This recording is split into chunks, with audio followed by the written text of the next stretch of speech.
यहाँ पे starting point है भागीरथी रिवर का, बट एक समय कहीं और हुआ करता था। क्या भैया, कहाँ पे था? 10 ईयर्स पहले, 10 साल पहले वहाँ था। अच्छा भाइयों, अगर यहाँ आए और गंगा जल ना भरे तो फिर क्या ही गौमुख आए। काफ़ी ज़्यादा ठंड है भाई, हाथ लगाने में ही इतने हालत ख़राब हो रही है तो फिर नहाना तो।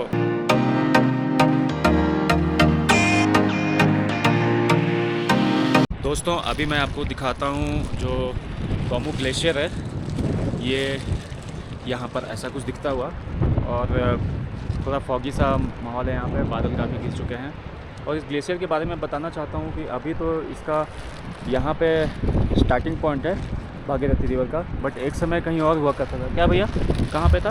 10 ईयर्स पहले, 10 साल पहले वहाँ था। अच्छा, एवरी ईयर लगभग वहाँ तक? हाँ, एवरी ईयर ब्रोकन होता है और अच्छा, ये पिघल जाता है ना, हर साल तो पीछे जा रहा है ना? पीछे होते हैं। अभी समथिंग आपको 1 किलोमीटर हाँ। हो गया।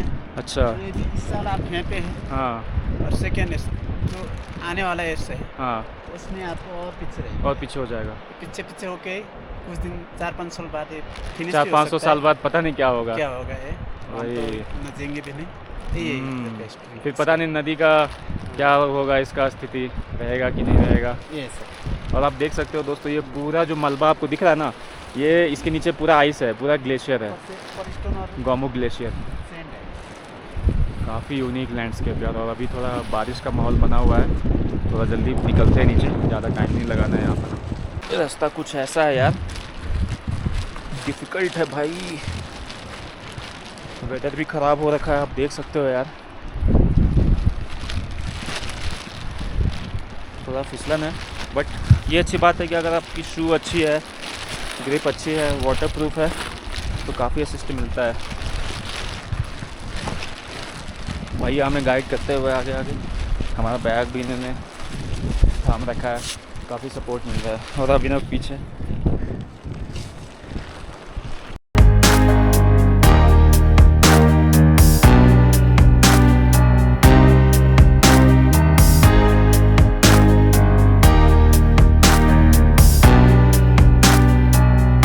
दोस्तों गौमुख तपोवन ट्रैक की सबसे ख़ास जगह पर मैं पहुंच चुका हूं।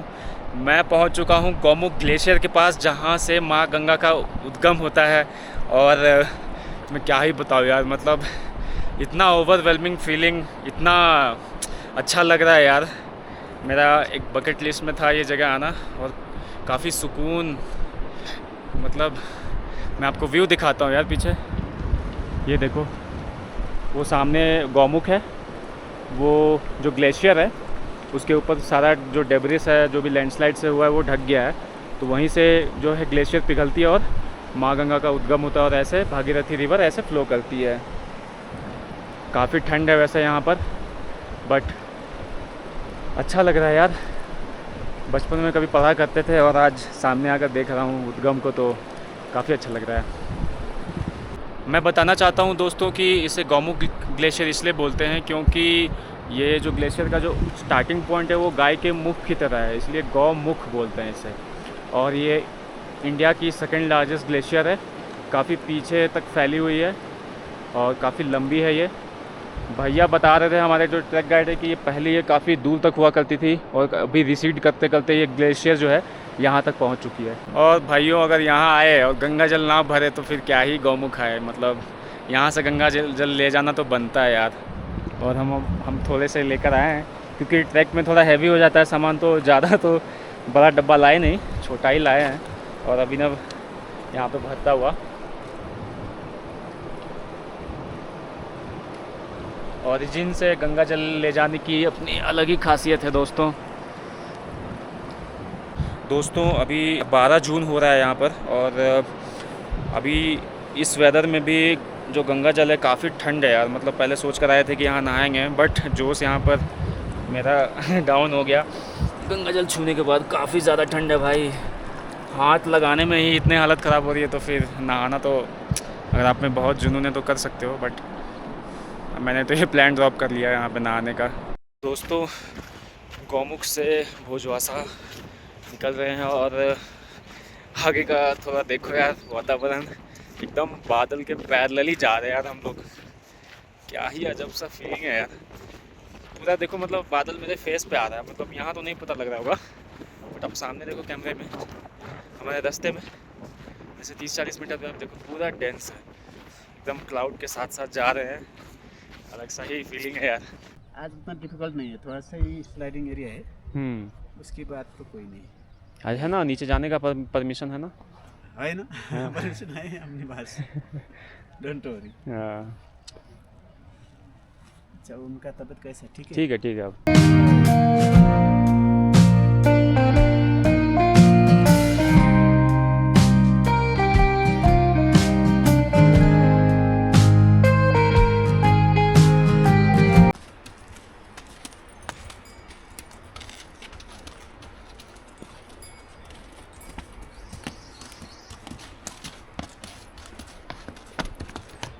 कहाँ ऊपर तक जाएगा? भोजवासा तक जाएगा? अब वो जो रास्ता था इतना खराब चल जाता है? ये तो दौड़ने भी लगा।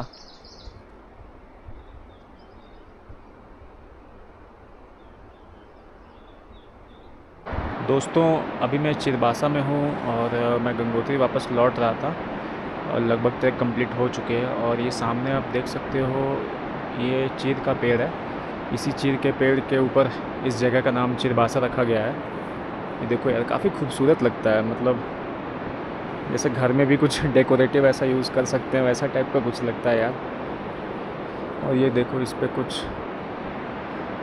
तो फल या फूल कुछ तो है। ये पीछे तो आपको स्नो वाले माउंटेन्स दिख ही रहे होंगे, काफ़ी सुंदर लग रहा है दोस्तों। ये क्या है भैया? ये इस पे फल है क्या इसका? इसका बीज है। बीज है? इसका बीज से हो जाएगा, आपको जो ऊपर मिला था ना वैसे टाइप का बड़ा हो जाएगा। क्या होता है सर? ये फल होता है क्या कोई? स्पॉट से वो बनता है ना, जो वहाँ पे आपने बोला था ना पाइन का। अच्छा, वो जो वही बनेगा। कोन्स जो होता है, अच्छा कोन टाइप का, अच्छा वही है। अच्छा, ये जो है बाद में ऐसा कोन बन जाएगा जो ऐसा गिरा, ऐसा वाला ना? अच्छा, ऐसा है कुछ, ऐसा दिखता है। काफ़ी खूबसूरत। दोस्तों एक चीज़ बताना चाहता हूँ कि जो ट्रैक का रास्ता है, रास्ते रास्ते पे डस्टबिन दी रहती है, तो ऐसा कुछ देखो आप। तो मैं ये बोलना चाहता हूँ कि जो भी आप ट्रैक कर रहे हो, कृपया नीचे ना फेंका करो यार। पहाड़ों को कम से कम साफ़ रखो तो अच्छा लगता है।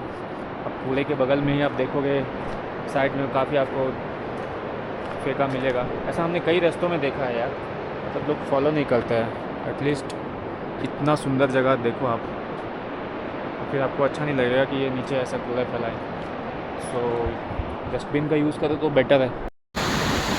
दोस्तों पहाड़ों में कुछ ऐसा होता है, देखो आप, ये जो पीक होती है ना, वहाँ से पानी पिघल के रिसते हुए कुछ ऐसे आती है। और देखो ये नीचे भागीरथी रिवर काफ़ी तीव्र गति से जाती हुई, और काफ़ी वर्षों के बाद क्या होगा ना कि ये एक अच्छे प्रॉपर वाटरफॉल में ये कन्वर्ट हो जाएगा। तो यही होता है, बट ये प्रोसेस होने में काफ़ी टाइम लगेगा, मतलब समझ लो यार लाखों साल लग जाएंगे। तो कुछ ऐसा होता है दोस्तों पहाड़ों में, ये सब नेचर की स्लो इवोल्यूशन, काफ़ी यूनिक सी चीज़ें।